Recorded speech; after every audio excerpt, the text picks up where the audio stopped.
네, 안녕하세요. 김철엽입니다. 자, 오늘은요, 인류 역사상 가장 최악의 전쟁 범죄라고 하는 홀로코스트에서 살아남은 한 사람에 대한 이야기를 할 겁니다. 그런데 이 이야기를 하기 앞서서 제가 마술을 하나 보여드리려고 합니다.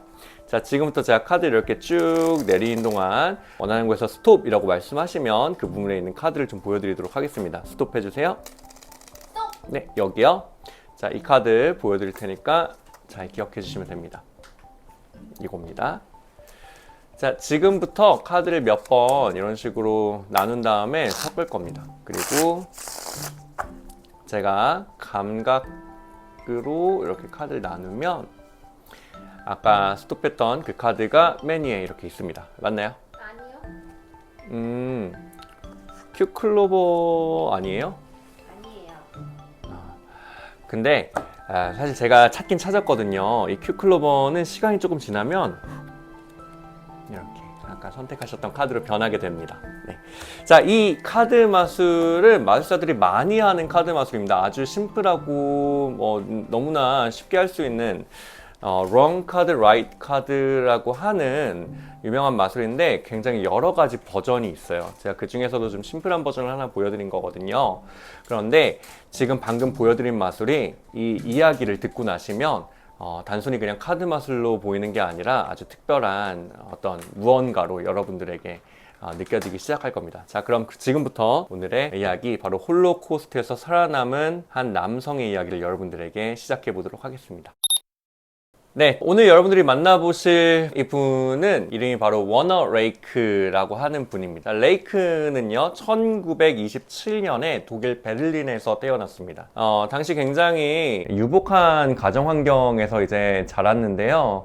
학교도 다니고 여러 가지 언어도 배울 수 있을 만큼 이제 중산층 자녀처럼 이렇게 잘 살았습니다. 그런데 1933년도에 히틀러가 집권하게 되면서 모든 것들이 변하기 시작합니다. 처음에 히틀러가 집권했을 때 독일에는 어떤 변화가 하나 이제 있었는데, 유대인들을 차별하기 시작한 거예요. 유대인들의 직업도 빼앗고 자녀들이 이제 학교를 가는 것들에 대해서도 금지시키고 이런 것처럼 유대인들이 할 수 있는 일들이 점점 줄어들기 시작했습니다. 그러다 보니까 이제 레이큰의 가족도 더 이상 독일에서 살 수가 없잖아요. 그래서 이민을 가야겠다고 이제 결심을 하게 되면서 유고슬라비아로 가게 됩니다. 유고슬라비아가 선택이 된 이유는 당시 레이크의 아버지가 1차 세계대전에서 복무를 했었거든요, 군인으로. 그러다 보니까 유고슬라비아에서 이제 군복무를 했던 경험이 좀 인상 깊었나 봐요. 유고슬라비아에 가면 우리가 잘 살 수 있을 것이다 해가지고 가족들을 데리고 함께 망명하게 되는데, 자, 이 유고슬라비아에 가니까 이제 문제가 뭐였냐면, 당시 이제 엔지니어로 일을 하고 계셨어요. 근데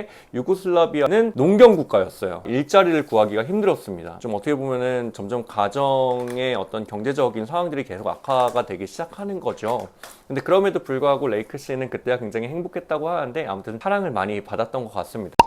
어쨌든 가족들과 함께 잘 생활을 하다가 1940년도에 돌연 아버지가 사망을 하게 됩니다. 그 이유가 뭐냐면, 아버지가 좀 건강 이슈가 좀 있으셨던 거예요. 레이크, 그리고 레이크의 누나, 한 4살 터울 있던 누나, 그리고 어머니, 이렇게 셋이 남게 됩니다. 근데 불과 몇 달 뒤에 히틀러의 독일군의 공격을 받게 되고, 그렇게 되면서 모든 게 더 악화되기 시작하는 거죠. 자, 그렇게 되자 이제 레이크의 어머니가 얼마나 겁이 났겠어요. 근데 레이크의 어머니는 1차 세계대전 당시에 간호사로 복무를 하셨거든요. 그래서 많은 독일군들의 생명을 살렸던 분이에요. 국가에서 명예시민 훈장을 받았었어요. 그래서 이제 본인은 그 훈장을 가지고 있기 때문에 안전하다라고 믿었을 거예요. 어떤 자신의 보호막이 되어주지 않을까 하면서 좀 희망을 품으셨던 것 같습니다. 어머니는 이 둘을 숨겨야 되겠다고 판단을 하셨어요. 왜냐하면 결국엔 유대인의 자식이었기 때문에 안심할 수는 없는 거죠. 그래서 레이크와 레이크의 누나를 숨기기 위해서 서로 각각 다른 가정에 보냅니다. 처음에 이제 누나는 어떤 한 가정을 하게 되고, 레이크도 다른 가정으로 가는데, 레이크가 간 가정은 레지스탕스 부부의 가정이었어요. 레지스탕스를 제가 간단히 말씀드리면 나치에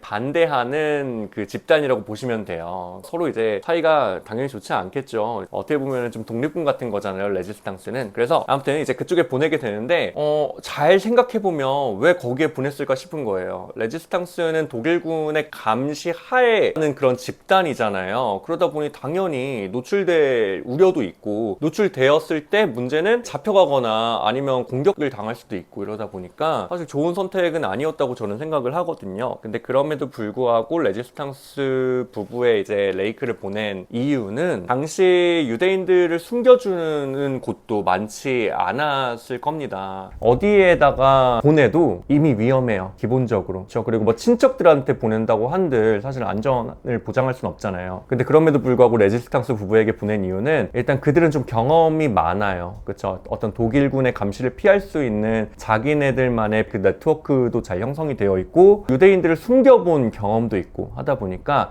아마 레이크의 어머니로서는 레이크를 레지스탕스 부부에게 보내는 게 가장 최선의 선택이 아니었을까 저는 생각을 해봅니다.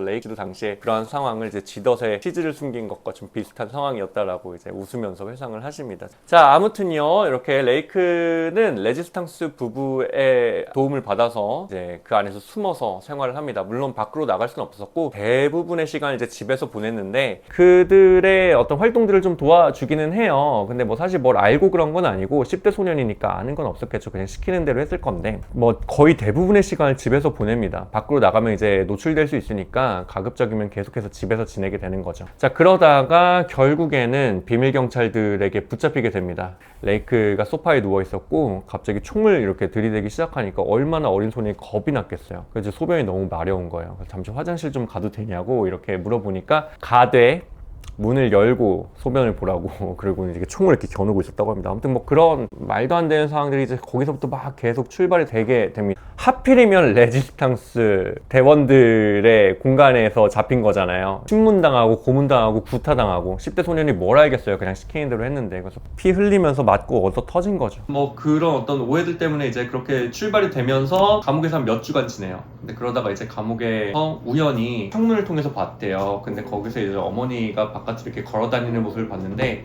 그 모습이 어머니를 마지막으로 본 순간이었다고 합니다. 좀 슬픈 이야기예요. 그러다가 결국 끝내 아우슈비츠 수용소까지 이송이 됩니다. 아우슈비츠 수용소는 어떤 곳이냐면 사실 유대인들에게는 지옥 같은 곳이에요. 거기 한번 들어갔다고 하면 6개월 뒤에 나갈 수는 있는데 가스실에 연기로 나가게 될 것이다 라는 이야기가 도는 아주 무시무시하고 악명 높은 곳이었습니다. 실제로 대학살이 이루어지고 있는 그런 공간이기도 하고요. 이 아우슈비츠에 도착을 했을 때 전혀 다른 세상에 이제 오게 된 거잖아요. 그 전까지는 되게 순수하게 그냥 언젠가 이 상황이 끝나겠지라고 생각을 했대요. 근데 그 수용소에 들어가는 순간 아 뭔가 상황이 벌어졌구나 라는 걸 그때부터 이제 자각을 시작했다고 합니다. 자, 아무튼요, 처음에 들어가니까 맹겔러라는 의사가 있었어요. 이 사람이 이제 인체 실험을 거기서 막 하는 아주 악명 높은 의사입니다. 이 사람이 처음에 들어오는 유대인들이 이렇게 일렬로 쭉 줄 서서 입장하면은 딱히 보다가 이 사람이 아픈지 안 아픈지, 노역을 할 수 있는지 못하는지 그런 건강 상태들을 체크하는 사람이에요. 그래서 10초 안에 그냥 모두 다 체크가 돼요. 손짓으로 그냥 탁탁탁탁 하면은 이제 아픈 사람들은 왼쪽에, 그리고 노역을 할 수 있는 건강 상태로 보이는 사람들은 오른쪽에, 이런 식으로 이렇게 하면서 하는 거죠. 그래서 사람을 이렇게 나누고 나면 노역을 할 수 없는 사람들은 어디로 가겠어요? 가스실로 가게 됩니다. 굉장히 마음 아프죠. 그래서 가스실에서 단체로 결국 죽음을 맞이하게 되는 좀 그런 일들이 벌어지게 되는 거죠. 인류가 할 수 있는 최악의 일 중에 하나라고 생각이 드네요. 이 레이크 운이 좋게도 맹겔러의 시험에서 다행히 통과되어 가지고 아우슈비츠에서 노역을 하는 게 뭐 다행인지 불행인지 모르겠지만 하게 되면서 살 수 있게 되는데, 거기서 굉장히 놀라운 일이 하나 만나게 됩니다. 막사가 있었는데 거기에 있는 침대가 1층, 2층, 3층으로 나뉘어져 있었어요. 근데 이 레이크가 생활하는 곳은 3층이었어요. 비교적 건강한 사람들은 1층과 3층을 이용했다고 해요. 3층에서 자기 옆에 만났던 사람이 바로 한 30살 중반쯤으로 보이는 한 남성이었어요. 그 사람의 이름은 레빈이었고요. 이 사람이 손에 카드를 섞고 있었다고 합니다. 레이크가 얼마나 깜짝 놀랐냐면 아우슈비츠라는 공간은 들어가는 순간 삭발을 해야 되고 모든 소지품을 다 빼앗기고 당연히 옷도 거기서 주는 수영복을 입어야 되는 거고 자신이 소지할 수 있는 건 아무것도 없는 상태로 그 안에 들어가게 되거든요. 그런데 한 남성이 거기서 더러운 카드를 이렇게 섞고 있었다는 거잖아요. 자기 옆에서. 당시 이제 그 상황을 어떻게 표현을 하셨냐면 화장실 문을 열었는데 고릴라를 만난 느낌이었다라고 이렇게 표현을 하십니다. 자, 그런데 이 레빈이라는 사람이 레이크에게 카드 마술을 거기서 보여줍니다. 레이크는 카드라는 존재는 알고 있었지만 카드 마술은 생전 처음 보는 것이었죠. 그래서 너무나 신기하게 이제 또 깜짝 놀라면서 즐겁게 이제 봤다고 하는데, 더 놀라운 사실은 레빈이 이어서 그 카드 마술을 어떻게 했는지 레이크에게 알려주었다고 해요. 바로 그 마술이 제가 처음 보여드렸던 롱 카드, 라이트 카드라는 마술입니다. 물론 방식은 좀 달랐을 수 있지만요. 그 이후부터 이제 마술을 배웠잖아요, 레이크가. 아우슈비츠 상황이 너무나 암담하고 힘들었지만 그럼에도 불구하고 잠시 상상 속에서라도 다른 곳으로 이 현실을 잊고 갈 수 있는 뭔가 그런 하나의 통로가 생긴 거예요. 그래서 그 이후로는 자신의 손에 아무것도 든 게 없지만 카드가 전혀 없는 상태에서 레빈이 알려준 카드 마술을 계속해서 머릿속으로 복귀하면서 매일매일 연습했다고 합니다. 근데 잠깐 말씀드리면 이 카드 마술이 생각보다 복잡해요. 특히 처음 해보시는 분들 같은 경우에는 되게 어렵게 느끼시는데, 왜 그러냐면 이게 단순한 카드 마술이어도 그 과정들이 많아요. 근데 이 레이크 씨가 당시에 카드 마술을 계속해서 머릿속으로 복귀했다는 거는 그 많은 과정들을 잊지 않기 위해서 끊임없이 연습했다고 보면 될 것 같습니다. 하나의 사건이 이 암담한 지옥 같은 상황을 이겨낼 수 있는 그런 희망으로 레이크에게 다가왔다고 보시면 될 것 같아요. 자, 아무튼요, 이제 아우슈비츠 생활을 한 몇 개월 정도 하다가 또 이렇게 사람들 맹글러가 이렇게 나누기 시작하는 거죠. 그 중에 60몇 명밖에 안 되는 요 그룹 안에 레이크가 들어가게 되고, 나머지 한 6,000명 정도 되는 사람들은 뭐 그 뒤에 아마 어떻게 되었는지 잘 모르겠지만 이렇게 좀 나뉘었다고 합니다. 그러면서 점점 연합군이 쳐들어오니까 이제 상황이 이제 안 좋아지잖아요. 그러면서 대학살의 흔적을 남기면 안 돼요. 수용소의 어떤 증거들이나 이런 게 존재했었다는 게 국제사회에 밝혀지면은 독일로서는 더 입지가 안 좋은데, 전쟁 범죄에 대한 증거가 남는 게 그들에게 결코 좋은 게 아니잖아요. 만약에 이후에 전쟁을 졌을 때 벌어질 상황을 생각했을 때. 그러니까 이 모든 증거들을 다 없애고 싶었던 것 같아요. 그래서 아마 그 선택받지 못한 6,000여 명은 아마 가스실로 갔었던 것 같고, 60명 정도 이렇게 차출된 사람들은 다른 곳으로 보내집니다. 각지에 있던 이 수용소의 인원들이 모이면서 큰 무리가 되면서 또 다른 수용소로 막 이동을 하게 되는데, 죽음의 행진이라고 얘기를 합니다. 긴 시간 동안 걸어야 되거든요. 옷도 한 벌밖에 없잖아요. 그냥 수영복 하나 입으니까 겨울에 걸으려 그러면 얼마나 추워요. 동상도 걸리고 낙오도 되고 그럴 거 아니에요. 그러면 이 사람들을 총으로 또 쏘고 그러다가 뭐 사망하기도 하고 이렇게 되는 거죠. 그러니까 실제로 이것도 어떻게 보면은 대학살의 한 방법인 거죠, 그들에게는. 죽음의 행진 끝에 마우트하우젠이라고 하는 또 다른 수용소로 이송이 됩니다. 마우트하우젠에서는 거의 죽을 뻔한 경험을 했는데, 이 행진하는 동안 추위에 떨던 레이크 역시 이제 발가락에 동상을 입게 되는데, 그렇게 되면서 이제 발가락을 절단하게 됩니다. 제대로 된 치료도 받지 못하고 최소한 밴드 같은 거라도 좀 이렇게 묶어줄 수 있잖아요. 어떤 수술한 부분에다가 절단된 부분에. 근데 그냥 종이로 감싸고 그러고 다녔다고 해요. 며칠간은 거의 걷지도 못하고. 아무튼 뭐 이러한 상황 안에서 독일군은 사실상 전쟁에서 패했다고 봐야 되는 상황이었기 때문에 식량도 잘 조달되지 않았기 때문에 당연히 수용자들에게 먹을 건 더더욱이나 없었겠죠.